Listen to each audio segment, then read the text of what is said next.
ಅದೇ ನಮ್ಮ ಆನೆ ಶಿಬಿರಗಳಲ್ಲಿ ಪ್ರವಾಸಿಗರೇನಿದ್ದಾರೆ ಅವರಿಗೆ ವಿಸಿಟರ್ಸ್ಗೆ ಆನೆಯ ಸಮೀಪ ಯಾರೂ ಬರದ ರೀತಿಯಲ್ಲಿ ನೋಡಿಕೊಳ್ಳಬೇಕು ಅಂತ ಹೇಳಿದ್ದೇನೆ. ಮತ್ತೊಂದು SOP ಹೊಸದಾಗಿ ಪ್ರಿಪೇರ್ ಮಾಡಿ ಅದನ್ನು ಕಟ್ಟುನಿಟ್ಟಾಗಿ ಜಾರಿಗೆ ತರಬೇಕು ಅನ್ನುವಂಥ ಒಂದು ಸೂಚನೆಯನ್ನು ಕೊಟ್ಟಿದ್ದಾರೆ.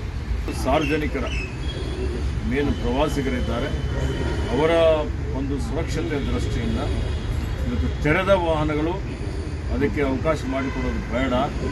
ಅದಕ್ಕೆ ಸಂಪೂರ್ಣವಾಗಿ ಸರಪಳಿ ಹಾಕಬೇಕು ಅಥವಾ ಅದಕ್ಕೆ ಗಾರ್ಡ್ ಮಾಡುವಂಥ ರೀತಿಯಲ್ಲಿ ಸಂಪೂರ್ಣ 100% ಇವತ್ತು ಯಾರು ವಿಸಿಟರ್ಸ್ ಬರ್ತಾರೆ ಅವರಿಗೆ ಯಾವುದೇ ರೀತಿಯ ಅವರಿಗೆ ಧಕ್ಕೆ ಆಗದ ರೀತಿಯಲ್ಲಿ ಸುರಕ್ಷಿತವಾಗಿರುವಂಥ ರೀತಿಯಲ್ಲಿ ಒಂದು ವಿನ್ಯಾಸವನ್ನು ಮಾಡಿ ಅದನ್ನು ಸಫಾರಿ ನಡೆಸಬೇಕು ಅನ್ನುವಂಥ ಒಂದು ಸೂಚನೆಯನ್ನು ಕೊಡಲಿಕ್ಕೆ ತೀರ್ಮಾನವನ್ನು ಮಾಡಿದ್ದೇನೆ.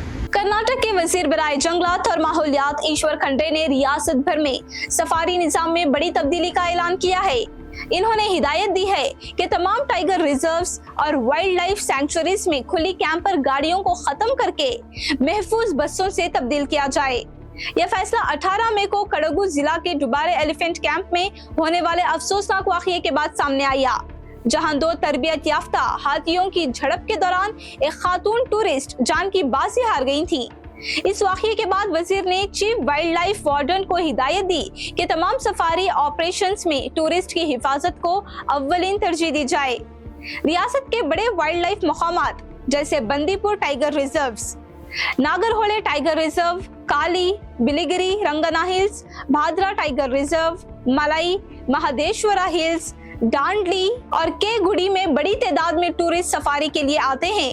वजीर ने वाज़ेह किया है कि अगरचे अब तक सफारी गाड़ियों पर जंगली जानवरों के मुहल्लिक हमलों का कोई वाकया रिपोर्ट नहीं हुआ, लेकिन मुस्तकबिल के खतरात से बचने के लिए पेशगी हिफाजती इक़दामात जरूरी हैं। नए अहकामात के मुताबिक तमाम खुली कैंपर गाड़ियों को मुकम्मल तौर पर महफूज बसों से तब्दील किया जाएगा। जो कैंपर गाड़ियां जारी रहेंगी इनमें लोहे की जाली या शटर प्रूफ शीशे लाजमी लगाए जाएंगे, जबकि टूरिस्ट को जंगलों के अंदर गाड़ी से उतरने की इजाजत नहीं होगी।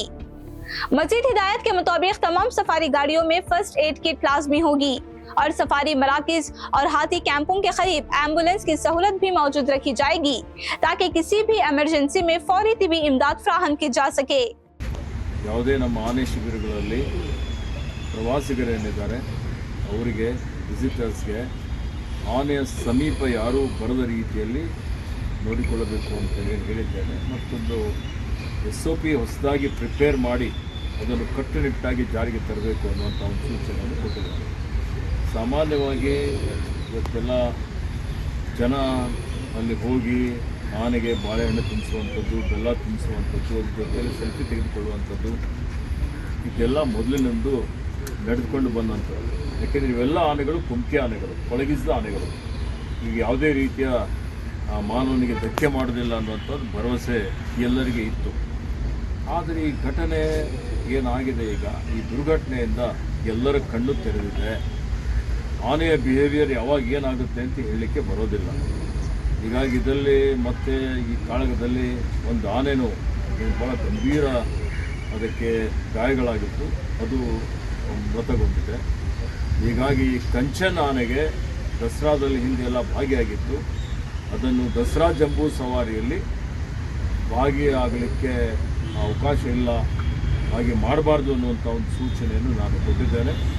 ಮತ್ತು ಮುಂಬರುವಂಥ ದಿನಮಾನಗಳಲ್ಲಿ ದಸರಾ ಜಂಬೂ ಸವಾರಿಯಲ್ಲಿ ಸಹಿತ ಜನರು ಆನೆಯ ಸಮೀಪ ಬರದ ರೀತಿಯಲ್ಲಿ ಒಂದು ಈ ಕಾರ್ಯಕ್ರಮ ಆಯೋಜನೆ ಮಾಡಬೇಕು ಅನ್ನುವಂಥದ್ದು ಕಟ್ಟುನಿಟ್ಟಿನ ಸೂಚನೆಯನ್ನು ನಮ್ಮ ಇಲಾಖೆ ಅಧಿಕಾರಿಗಳಿಗೆ ಕೊಟ್ಟಿದ್ದೇನೆ. ಅದೇ ರೀತಿಯಲ್ಲಿ ಇವತ್ತೇನು ಸಫಾರಿ ನಡೆಸ್ತಾ ಇದ್ದೀವಿ, ಸಫಾರಿಯಲ್ಲಿ ಸಹಿತ ತೆರೆದ ವಾಹನದಲ್ಲಿ ನಿನ್ನೆ ನನಗೆ ಒಂದು ಮಾಹಿತಿ ಬಂತು. ಏನು ಸಫಾರಿ ವಾಹನಗಳಿದೆ, ವಾಹನಗಳ ಮೇಲೇನೂ ಆನೆಗಳು ದಾಳಿ ಮಾಡ್ತಾ ಇರ್ತಕ್ಕಂಥದ್ದು. ಹೀಗಾಗಿ ಇದು ಅತ್ಯಂತ ಗಂಭೀರತೆಯಿಂದ ಸರ್ಕಾರ ಇದನ್ನು ಪರಿಗಣಿಸಿದೆ. ಮತ್ತು ಸಾರ್ವಜನಿಕರ ಮೇನ್ ಪ್ರವಾಸಿಗರಿದ್ದಾರೆ ಅವರ ಒಂದು ಸುರಕ್ಷತೆ ದೃಷ್ಟಿಯಿಂದ ಇವತ್ತು ತೆರೆದ ವಾಹನಗಳು ಅದಕ್ಕೆ ಅವಕಾಶ ಮಾಡಿಕೊಡೋದು ಬೇಡ. ಅದಕ್ಕೆ ಸಂಪೂರ್ಣವಾಗಿ ಸರಪಳಿ ಹಾಕಬೇಕು ಅಥವಾ ಅದಕ್ಕೆ ಗಾರ್ಡ್ ಮಾಡುವಂಥ ರೀತಿಯಲ್ಲಿ ಸಂಪೂರ್ಣ 100% ಇವತ್ತು ಯಾರು ವಿಸಿಟರ್ಸ್ ಬರ್ತಾರೆ ಅವರಿಗೆ ಯಾವುದೇ ರೀತಿಯ ಅವರಿಗೆ ಧಕ್ಕೆ ಆಗದ ರೀತಿಯಲ್ಲಿ ಸುರಕ್ಷಿತವಾಗಿರುವಂಥ ರೀತಿಯಲ್ಲಿ ಒಂದು ವಿನ್ಯಾಸವನ್ನು ಮಾಡಿ ಅದನ್ನು ಸಫಾರಿ ನಡೆಸಬೇಕು ಅನ್ನುವಂಥ ಒಂದು ಸೂಚನೆಯನ್ನು ಕೊಡಲಿಕ್ಕೆ ತೀರ್ಮಾನವನ್ನು ಮಾಡಿದ್ದೇನೆ.